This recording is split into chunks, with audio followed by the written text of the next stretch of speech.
이 기독교 방송에서 들었던 이 간증 내용입니다.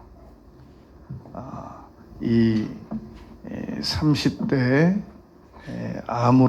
말기 암으로 세상을 떠난 그 동생을 지켜본 언니가 이 간증하는 내용이었습니다.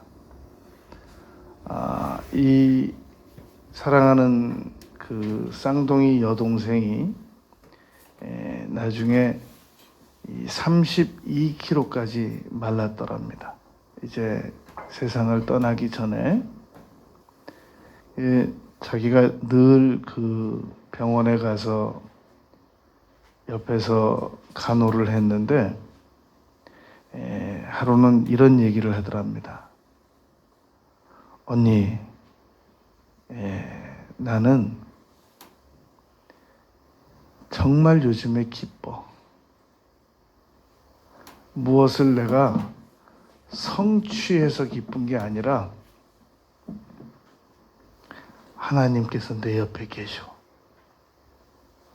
그래서 나는 너무 기뻐. 이렇게 이야기를 하더라는 겁니다. 그래서 그때는 너무 그 말이 가당치 않게 들려서 잔말 말고 밥이나 먹어라. 너무 몸이 마르지 않냐. 이렇게 이야기를 했다고 합니다. 여러분, 우리는 고난을 당하면 다 슬플 것이다. 이렇게 생각을 합니다. 그런데 고난을 하나님 없이 당하면 슬픕니다. 고통스럽고 원망스럽고 어떻게 하나님께서 나에게 이렇게까지 하실 수 있나? 섭섭하고 두렵고 그러합니다. 막 화가 납니다.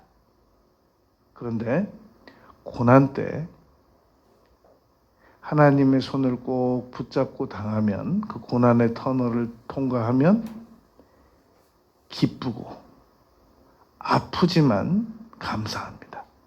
주께서 꺾으신 뼈로 인하여 즐거워하게 됩니다. 그러므로 우리가 이 고난주간을 맞이해서 예수님께서 십자가에서 7마디를 하신 것을 오늘 살펴볼 겁니다.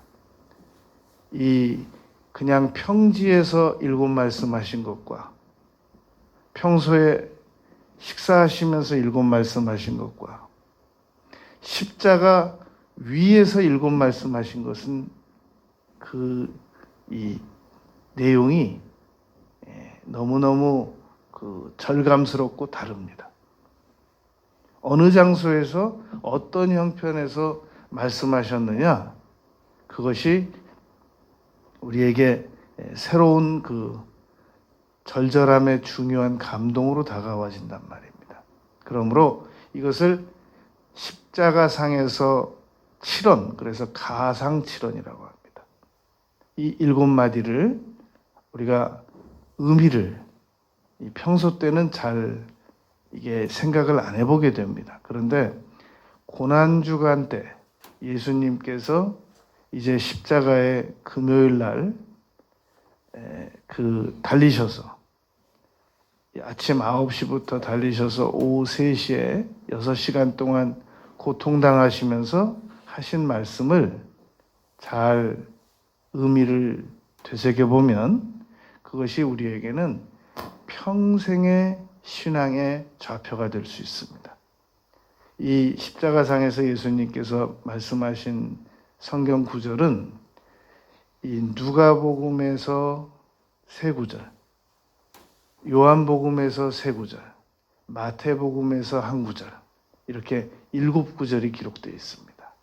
그 7구절을 생각해 보겠습니다. 첫 번째, 누가복음 23장 34절에서 아버지여 저희를 사하여 주시옵소서. 저들은 자기 하는 것을 알지 못함이니이다. 지금 이 말씀을 하셨단 말입니다. 왜 이 말씀을 하시게 됐느냐면은 그 지금 같이 달린 강도가 둘이 있었단 말입니다. 그런데 그 중에 한 강도가 아니 당신이 하나님 아들이라고 하면서 당신도 살고 우리도 살려봐. 이렇게 비난을 가했습니다. 그랬더니 예수님께서 아버지여 저희를 사하여 주시옵소서. 꼭 그 강도뿐 아니라 자신을 지금 십자가 강도 매달려서 지금 비난하는 그 강도의 죄뿐 아니라 모든 자들의 꼭 그 강도처럼 예수님을 비난하는 자들의 모든 비난하는 자들의 죄를 용서해 달라고 기도를 드린 겁니다. 그래서 저들은 자기의 하는 말이 행동이 무엇인지 모름으로 저들을 용서해 달라. 저를 용서해 달라. 이 사람을 용서해 달라. 그게 십자가상에서 예수님께서 하셨던 첫 번째 말씀이십니다. 이 히브리서 2장 17절에 보면은 예수님께서는 신실한 제사장으로서 우리의 모든 죄를 속량 대신 갚아주셨다라고 기록하고 있습니다. 마태복음 1장 21절에서 예수는 자기 백성의 죄를 용서하려고 이 세상에 오셨다. 그렇게 기록되어 있지 않습니까? 그러니까 여러분 이걸 믿어야 됩니다. 이 세상에 예수님의 보혈로 용서하지 못할 죄는 없습니다. 많은 사람들이 구원을 자신이 받았다가도 취소될 것 같고 자기는 구원을 못 받을 것 같고 이렇게 주장하는 그 분들이 의외로 많습니다. 그런데 그분들은 양심이 좋아서 그렇게 생각하는 게 아닙니다. 그분들은 성경을 잘 알아서 그렇게 생각하는 게 아니고 결정적으로 그분들의 약점이 있는데 예수 그리스도의 보혈의 효력을 못 믿어서 그러는 겁니다. 안 믿어지는 겁니다. 예수님께서 흘려주신 피는 고재붕 씨의 죄도 온보연 씨의 죄도 지존파의 죄도 남부연쇄 살인범의 죄도 그 어떤 흉악범의 죄도 용서할 수 있다. 그러므로 나 자신의 죄도 용서할 수 있다. 이렇게 믿어야 되는데 그게 안 믿어지기 때문에 구원이 취소될 수 있다 등 얘기를 하는 겁니다. 그리고 깨끗하게 살지 않으면 구원이 취소될 수 있다라고 하는 위협적인 발언을 하는 겁니다. 그런데 그 배후에 결정적 그들의 약점이 있는데 그것은 예수님께서 흘려주신 보혈이 인류의 죄는 물론하고 자신의 죄를 용서할 수 없다고 믿는 겁니다. 우리는 구원받은 것이 취소될 수 있다라고 말하고 구원을 착한 일을 하지 않으면 못 받을 수도 있다라고 얘기하는 사람들이 이 가지고 있는 결정적인 그 약점이 예수 그리스도께서 흘리신 보혈의 효력을 못 믿어서 그러는 것이란 말입니다. 그러나 우리가 이렇게 믿는다고 해서 무조건 믿는 건 아닙니다. 우리도 두 가지 경우는 천국을 못 가는 경우가 있습니다. 그것은 성령을 거역한 죄를 지었을 때입니다. 문제는 성령을 거역했다는 게 무슨 죄냐는 겁니다. 그것은 두 가지입니다. 첫째, 예수님을 처음부터 끝까지 안 믿는 죄. 두 번째, 예수님을 믿다가 포기하고 안 믿는 죄. 그 두 가지 외에는 어떤 죄도 다 용서받을 수 있습니다. 그래서 마태복음 12장 32절에 이렇게 기록이 되어 있습니다. 누구든지 말로 인자를 거역하면 사함을 얻되 사하심을 얻되. 여러분 옛날에 임금 말을 거역하고 누가 살아납니까? 그런데 만왕의 왕이신 예수님께서 누구든지 말로 예수님을 거역하면 용서가 가능하다는 겁니다. 이 누가복음 12장 12절에서는 말로 인자를 거역하면 사심을 받으려니와 라고 분명히 기록되어 있단 말입니다. 말로 인자를 거역하는 죄가 얼마나 큰 죄인데 그 죄를 용서받을 수 있다고 예수님께서 말씀하시냔 말입니다. 아니 그냥 말씀 안 하시고 그 죄를 지으면 용서해 주시지, 이렇게 미리 말씀을 해 놓으시면 얼마나 많은 사람들이 이걸 악용해서 죄를 함부로 짓겠냔 말입니다. 그럼에도 불구하고 예수님께서 말씀해 놓으셨습니다. 말로 잘못한 건 다 용서받는다. 옛날에 임금한테 말로 거역하고 살아남을 수 있습니까? 단 성령을 거역한 죄는 용서 못 받는다고 그랬습니다. 문제는 성령을 거역한 죄가 뭐냔 말입니다. 어떤 사람들은 이런 것을 성령을 거역하는 죄라고 설명하기도 합니다. 예수님께서 분명히 신유의 역사를 나타내고 계시는데 저건 귀신의 역사야 라고 해석을 내리면, 그러면 그것은 성령을 거역한 죄다 라고 말하는 것이란 말입니다. 여러분, 우리 그 설교자들 중에서 성령께서 치유하셨는데 귀신도 그런 건 얼마든지 치료할 수 있다고 말하는 설교자들 의외로 많습니다. 그리고 우리도 성령의 역사를 잘 모를 때 무당도 치료해 준다고 하더라, 뭐 그런 얘기도 한 적이 있었고, 귀신이 치료해 줬겠지, 그런 얘기도 한 적들 있었단 말입니다. 그럼 다 성령 거역했겠습니다? 용서 못 받겠습니다? 성령을 거역했다고 하는 죄는 두 가지입니다. 예수님을 처음부터 끝까지 안 믿는 것, 믿다가 포기하는 것 외에는 다 용서받습니다. 그러니까 예수님께서 오늘 십자가상에서 첫 번째로 23장 34절에서 하신 말씀은 아버지여 저희를 사하여 주옵소서, 저들은 자기 하는 것을 알지 못함이니이다 라고 말했단 말입니다. 이것이 예수님께서 십자가상에서 첫 번째로 하신 말씀입니다. 두 번째로 예수님께서 하신 말씀이 역시 누가복음 23장 43절에서 하신 말씀입니다. 내가 진실로 내게 이르노니 오늘 내가 나와 함께 낙원에 있으리라. 이건 왜 말씀하셨느냐는 겁니다. 지금 십자가 한쪽 강도가 당신이 하나님 아들이면 당신도 살고 나도 살려봐 라고 비난하는 그 강도 옆에서 말한 강도의 말입니다. 강도에게 한 말입니다. 그때 이 강도에게 예수님께서 내가 진실로 내게 이르노니, 진실로라는 말씀 안 하셔도 되거든요. 그런데 진실로라고 강조를 하셨고, 오늘 네가 나와 함께 낙원에 있을 것이다, 너 천국 간다, 그 말입니다.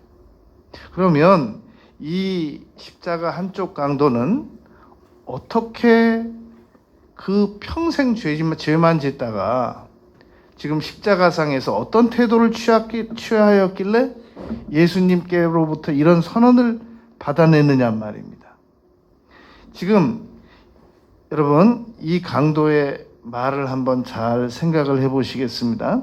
그 사람은 첫째 자기 죄를 인정을 했습니다. 우리는 우리가 저지른 것에 합당한 벌을 받고 있다라고 옆에 강도에게 이야기했단 말입니다. 자기 죄를 먼저 고백을 했던 겁니다. 그리고 두 번째로 옆에 강도에게 한 말이, 그러나 이분은 아무 잘못이 없으신 분이시다. 세 번째로 한 말은 너는 하나님이 두렵지도 않느냐? 라고 꾸짖었습니다.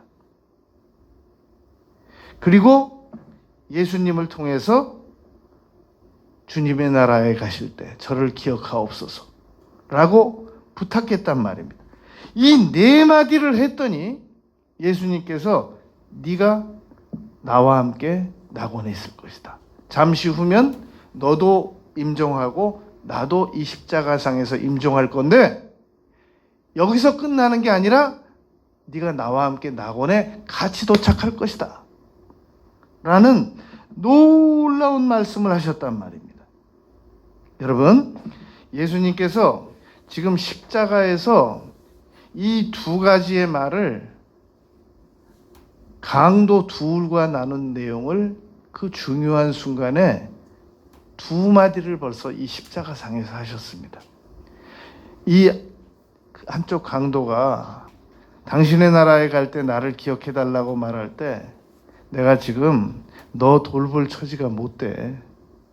나도 지금 창에 찔려서 너무 아프고 나도 이 10cm가 넘는 이 못의 양 팔목과 발목을 겹쳐서 박혀가지고 이 가시관에 지금 가시에 박혀가지고 1cm가 넘는 이 가시에 머리 두피를 이 찔려서 피를 흘리고 있기 때문에 너무너무 고통스러워서 내가 너의 구원 문제까지는 생각을 해줄 수가 없어 라고 말씀하시지 않으셨던 겁니다.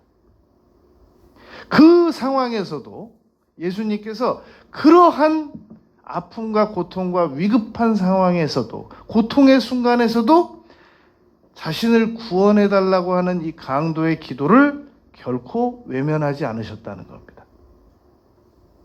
세 번째, 예수님께서 십자가상에서 하셨던 말씀입니다. 세 번째는 요한복음 19장 26절에서 하신 말씀이십니다. 여자여 보소서 아들이니이다. 그리고 그 다음 절에서는 제자에게 요한을 의미하는 겁니다.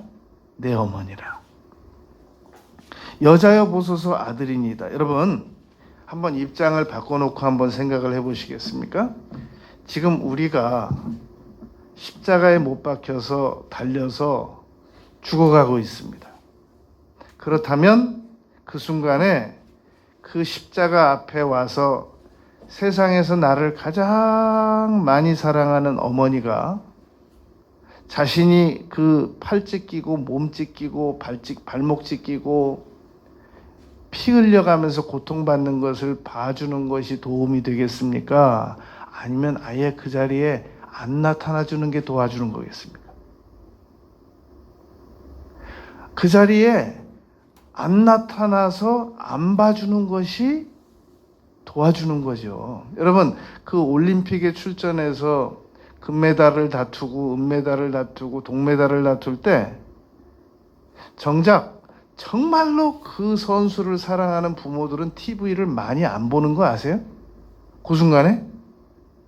아예 TV 아예 안 보고 있는 거 아시냔 말이에요. 그분들이 막 환호할 때 그거는 이겼을 때 가서 촬영한 거고 정작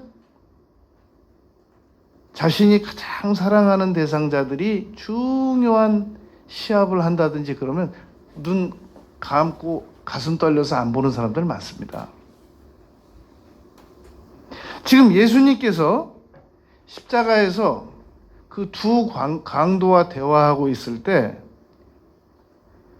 어머니는 그 현장에 와서 그걸 다 지켜보고 있는 거예요. 그때 예수님께서 말씀하신 겁니다. 여자여 보소서 아들이니이다. 아들 맞다는 겁니다. 당신이 나를 잉태해서 태어나서 내가 33년 동안 30년 동안 당신의 아들로 아버지의 아들로 몫으로 지낸 그 아들 맞습니다. 그리고 공생에 3년 지나고 지금 매달려 있는 이 아들이 당신 아들 맞습니다. 라고 세 번째로 이야기했다는 겁니다. 여러분, 이것도 놀랍지 않습니까? 예수님께서 가장 먼저 예수님 어머니하고 먼저 얘기를 할 가능성이 높은 거였죠. 지금 강도들하고 말할 시간이 어디 있어요? 그 순간에. 그런데 그 순간에도 강도들과 대화 마치고 한 사람 구원하고 한 사람 비난하는 거 아무 대꾸하지 않고 오히려 저들의 죄를 사하시옵소서라고 용서의 기도를 하신 후에 그러하신 후에 예수님에게 말씀하셨다는 겁니다. 어머니에게 말씀하셨다는 겁니다. 네 번째, 마태복음 27장 46절에서 기록이 되어 있습니다. 엘리 엘리 라바 사박다니 나의 하나님 어찌하여 나를 버리셨나이까. 이때가 여러분 오후 3시입니다. 제9시. 마태복음 27장 46절에 이 순간이, 왜냐하면 예수님께서 오후 3시에 9시에 운명하셨기 때문입니다. 유대 시간 6시간 빼면 우리 시간이란 말입니다. 그런데 잠깐 여기서 이제 우리가 설명을 하고 넘어갈 것은, 예수님은 하나님이시잖아요. 그런데 어떻게 하나님이신데 성부, 성자, 성령이 동격이시고 본질적으로 같은 이 하나님이시고 삼위가 되시는데 어떻게 예수님께서는 꼬박꼬박 이 성부를 존칭하셨을까요? 존대하시고, 아버지는 나보다 위대하시다고 말하고, 왜 그러셨을까요? 그건 이렇게 이해를 하면 됩니다. 여러분, 가장 쉽게 이 설명을 해보겠습니다. 목사는 기본적으로 담임 목사나 부목사나 똑같은 안수를 받습니다. 삼위일체 하나님에 대한 그 이름으로 기름 부음을 받는단 말입니다. 부목사라고 해서 이 안수 받을 때 덜한 안수를 받고, 담임 목사라고 해서 안수 받을 때 더 능력 있는 안수를 받는 게 아닙니다. 똑같은 삼위일체 하나님에게, 안수위원들에게, 선배 목사님들에게 안수를 받는단 말입니다. 그러나 똑같은 목사인데도 일단 섬기는 교회로 돌아오면 부목사님은 담임 목사의 지시를 절대 따르게 돼 있단 말입니다. 그래서 모든 결정권이라든지 행정적인 지시라든지 그러한 것을 할 때 그 부목사님이 네 알겠습니다 목사님, 네 알겠습니다 목사님 그러면서 다 지시에 따른단 말입니다. 그렇다고 해서 부목사님이 담임 목사님보다 격이 낮은 게 아니란 말입니다. 같은 목사란 말입니다. 여러분, 지금 성부 하나님과 성자 하나님은, 그걸 이제 신학적인 용어로는 내재적이라고 그래요. 이미 창세전부터 함께 계셨어요. 그 요한복음 1장 1절, 2절, 3절 말씀입니다. 거기서는 동등해요. 그런데 지금 세상에 오셔서 수행하시는 이 일로 볼 때 이걸 사역적 원리라고 그래요. 사역적 위치라고 한단 말입니다. 사역을 하는 순간에는 철저하게 성부 하나님을 존칭해 드렸단 말입니다. 그러므로 예수님께서 엘리 엘리 라바 사박다니 나의 하나님 어찌하여 나를 버리셨나이까 라고 외친 것은 성부에게 외친 것도 맞고, 또 하나 자신이 하나님이 되시기 때문에 스스로에게 외친 것도 맞단 말입니다. 자, 이 부분은 우리가 이렇게 이해를 하고 넘어가면서 예수님께서 네 번째로 하신 말씀입니다. 마태복음 27장 46절에서 어찌하여 나를 버리셨나이까 라고 고백했단 말입니다. 이것은 예수님께서 얼마나 이 고통 중에 지금 돌아가시는 순간이신 것을 아주 가감없이 그대로 나타내신 겁니다. 그러니까 여러분, 우리가 아플 때 괜찮아요 그러지 말고 아프다고 그러세요. 하나도 안 아프다고 그러지 말고 아프다고 그러세요. 내가 마음이 아프다. 제가 마음이 아픕니다. 제가 이 몸이 아픕니다. 이렇게 말하는 게 좋단 말입니다. 이 심리학에서 방어 기제라는 게 있습니다.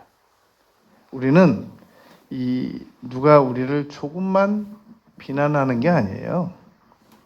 조금만 비난하는 것처럼 느껴지면 바로 우리는 방어하는 데 급급한 경향이 있단 말입니다. 여러분, 혹시 이런 경우 그 풀어보신 적 있으세요? 집에서 기르는 강아지나 이 반려견들이 새끼를 낳았단 말입니다. 그러면 이 새끼 낳은 반려견이 얼마나 예민해지는지 몰라요. 그래서 그 주인이 그 새끼를 도와주려고 이렇게 가서 만지면 거의 100마리면 99마리는 그래도 주인이 와서 만지는 거는 가만히 있어요. 자기 새끼에 대해서. 근데 100마리 중에 한 마리씩은 으르렁거립니다. 자기 새끼 만진다고. 주인이 와서 만진다고. 그럼 그 주인이 그런 개를 보고 뭐라고 말하냐면은 버르장머리 없다고 그래요. 주인도 몰라본다고. 물론 자기 새끼 만지기 때문에 예민해서 그러죠. 여러분, 누가 나를 비난하는 것 같을 때 나를 정말 사랑하고 아껴서 하는 비난일 때는 그냥 받아들여야 돼요. 무방비로 받아들여야 됩니다. 방어하지 말고 막 변명하고 그렇게 받아들이지 말고 그냥 그대로 받아들이는 게 좋습니다. 근데 누가 자기 자신을 조금만 비난하는 것처럼 느껴지면 바로 방어 태세로 돌아가는 것은 그것은 오히려 관계성을 해치는 그런 태도란 말입니다. 그러면 어떻게 방어하지 않고 어떻게 하는 게 좋은가? 그냥 아프다고 그러세요. 제가 아픕니다. 죄송합니다. 제가 아픕니다. 여러분, 누가 우리 가족을 비난하면 방어하지 말고 사과하세요. 미안합니다. 제가 대신 미안합니다. 그리고 제가 아픕니다. 그렇게 말하세요. 방어하지 말고. 방어하면 무슨 문제가 생기냐면은 지금 당신하고 나하고 관계가 이거밖에 안 돼? 라고 생각하게 된단 말입니다. 지금 여러분, 예수님께서 나의 하나님 어찌하여 나를 버리셨나이까? 하나님께서 예수님을 버릴 리가 있어요? 근데 어떻게 이렇게 표현할 수가 있어요? 예수님이 하나님인 거예요. 내가 나를 포기할 정도까지 고통을 당하면서 우리 지금 예수님께서 이루시고자 하는 일을 이루고 계신단 말입니다. 그 고통과 통증을 말하는 거지 지금 방어하고 계시는 게 아니란 말입니다.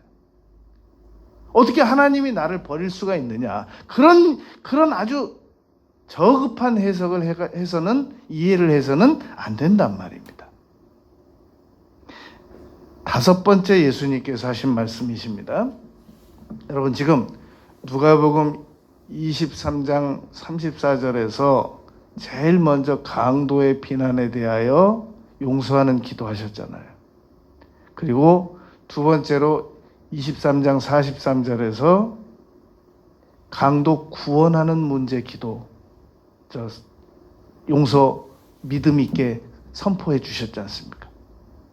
그리고 요한복음 19장 에서 예수님 어머니에게 이제 3번째로 말씀하신 거란 말입니다. 여자여 보소서 아들이니다라고 말했단 말입니다. 19장 26절에서.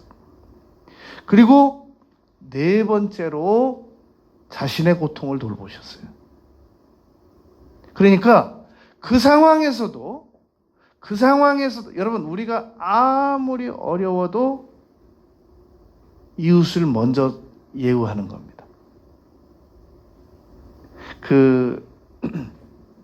오래전에 아프가니스탄에 가서 인질로 잡힌 일이 있었잖아요. 여러 명이. 그때 저는 그 한 여집사님을 이름도 모릅니다. 그런데 그때 그 여집사님이 자기가 먼저 그 인질에서 풀려날 수 있는 조건이었는데 옆에 사람을 먼저 나가라고 그랬다. 그 기사 났죠.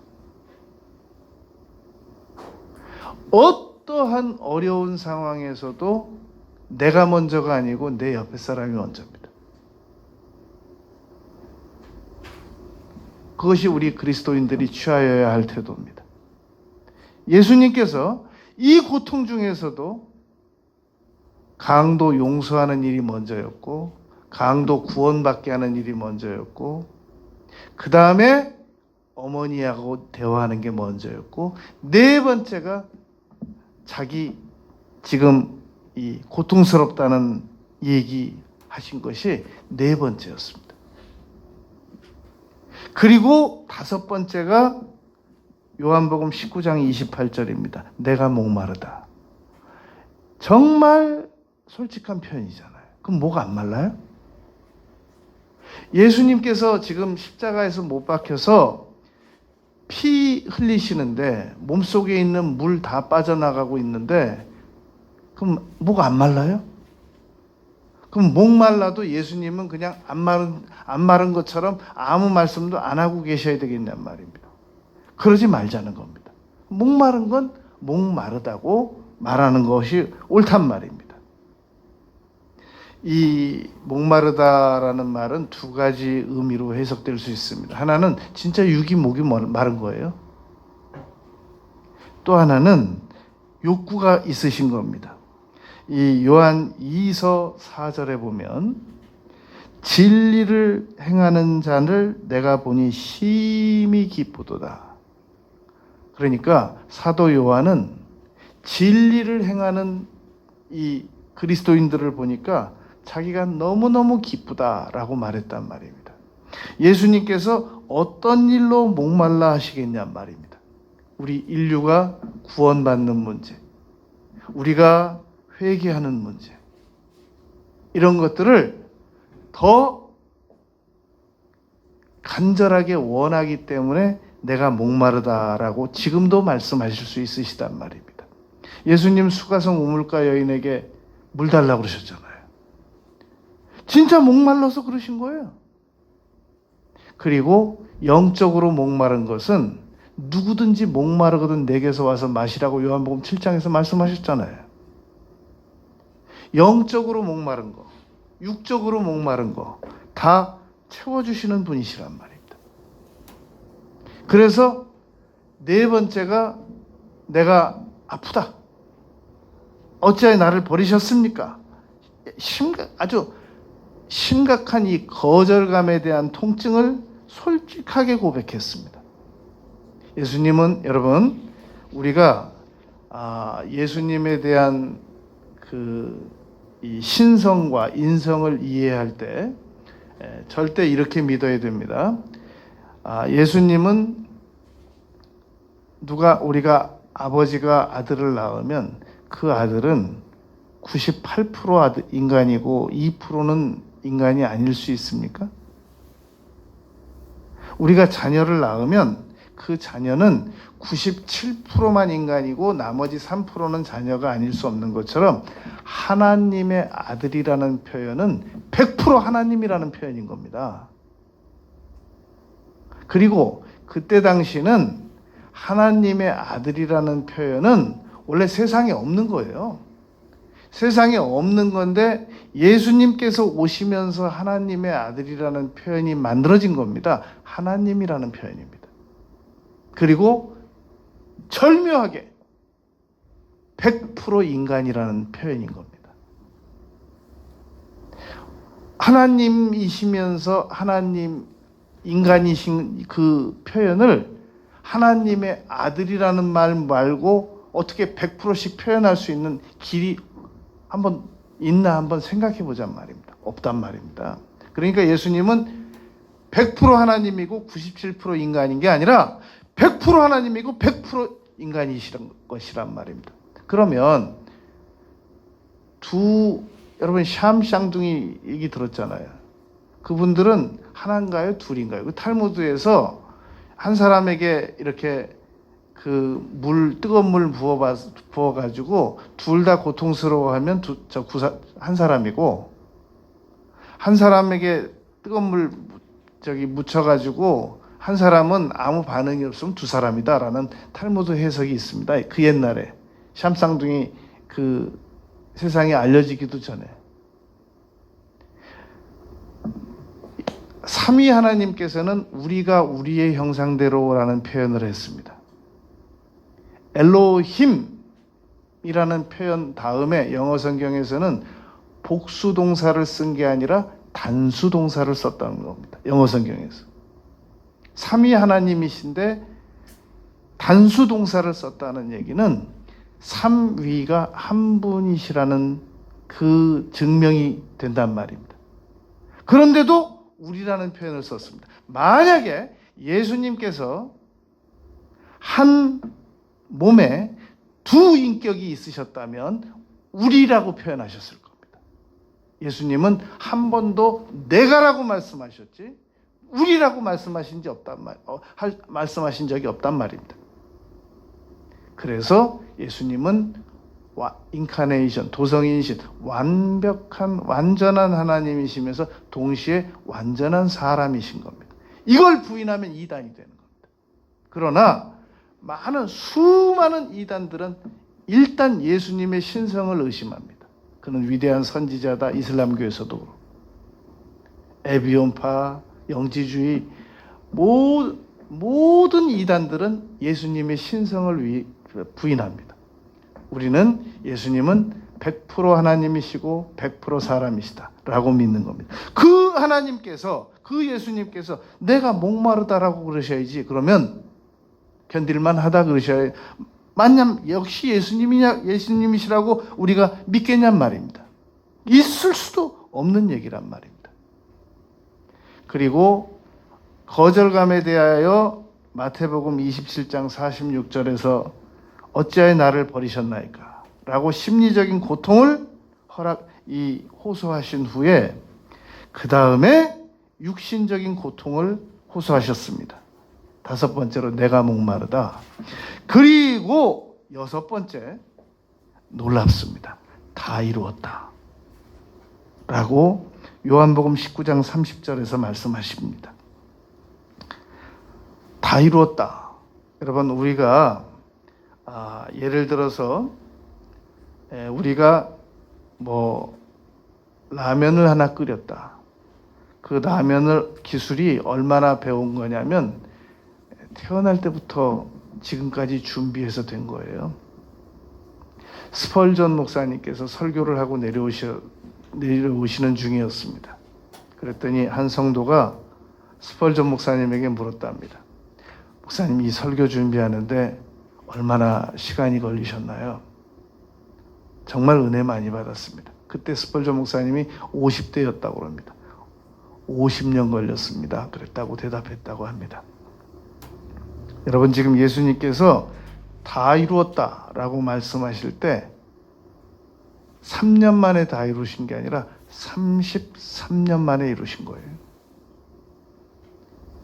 여인의 태중으로 그 전능하신 하나님께서 여인의 태를 통하여 세상에 태어나서 아기의 과정을 거치시고 유년 과정을 거치시고 청소년 과정을 거치시고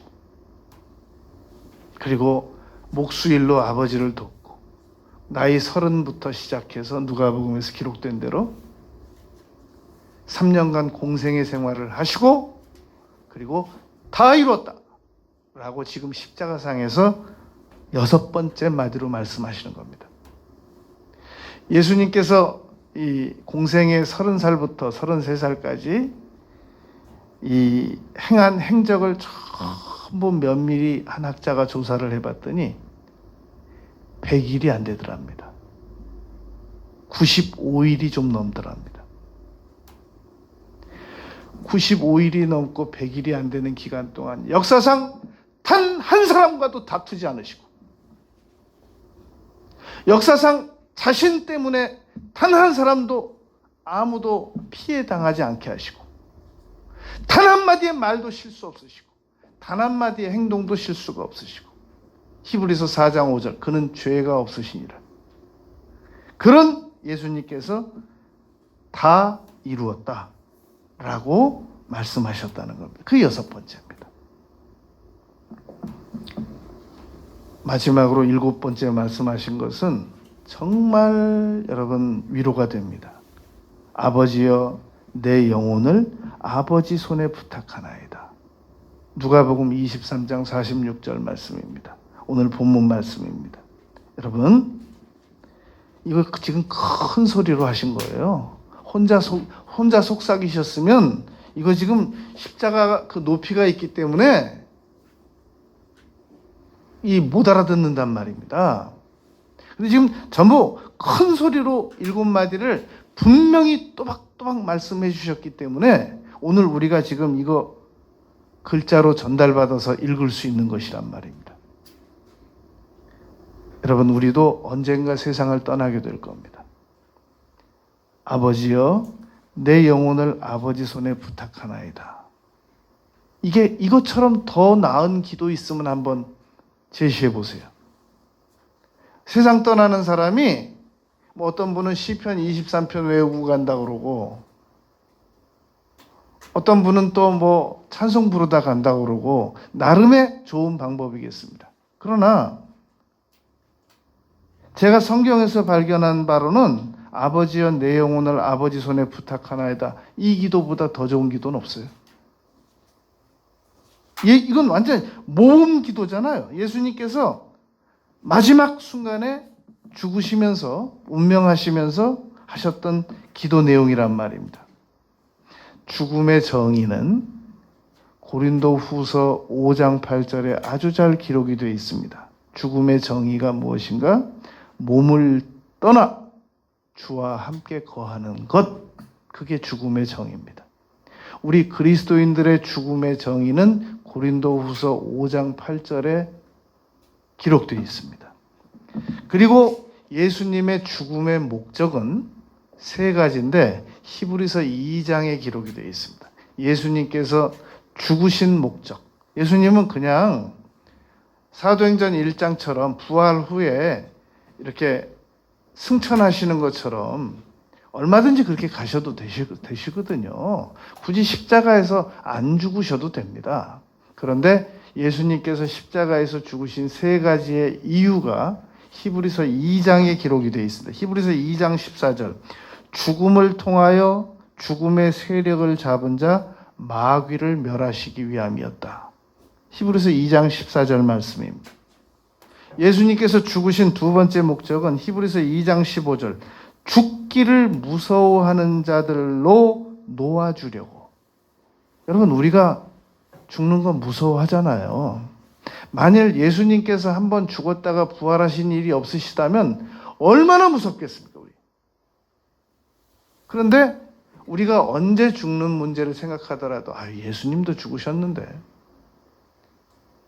부활하셨는데, 죽기를 무서워하는 자들을 놓아주시려고 예수님께서 죽음을 맛보셨다는 겁니다. 히브리서 2장 15절에서. 그리고 예수님께서 죽으신 목적 히브리서 2장 18절. 시험받는 자들을 능히 도우시기 위하여 죽으셨다는 겁니다.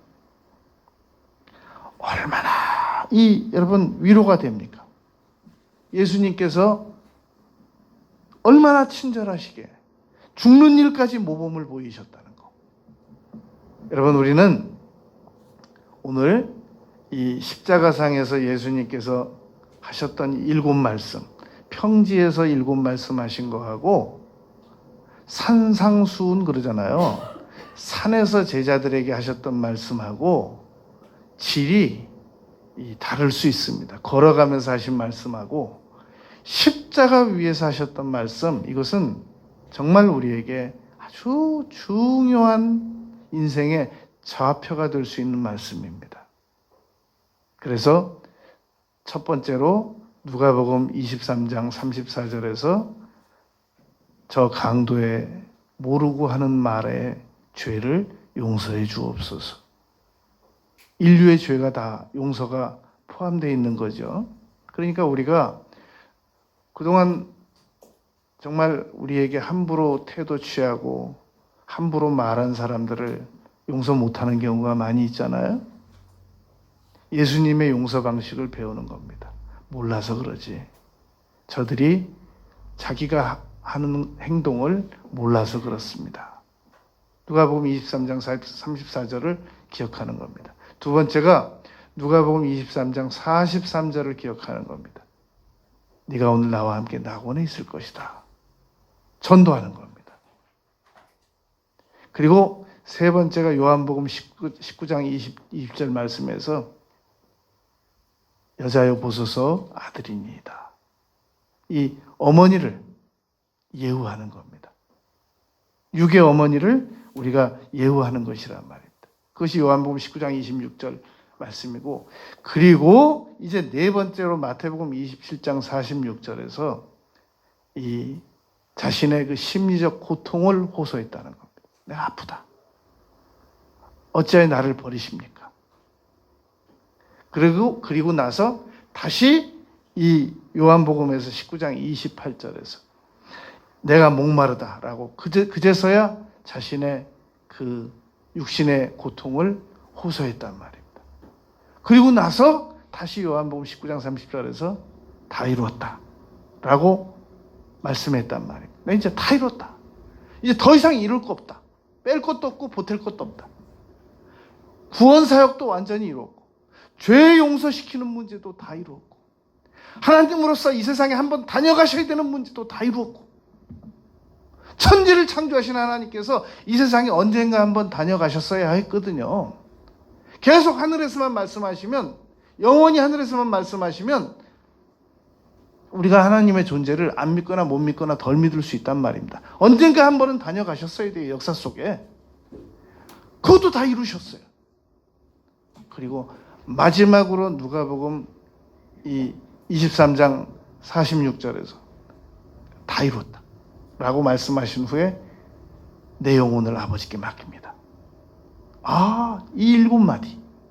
여러분, 이 7마디를 우리가 잘 되새기면서, 고난이 올 때마다 잘 되새기면서 음미하면 놀라운 위로의 말씀이 됩니다.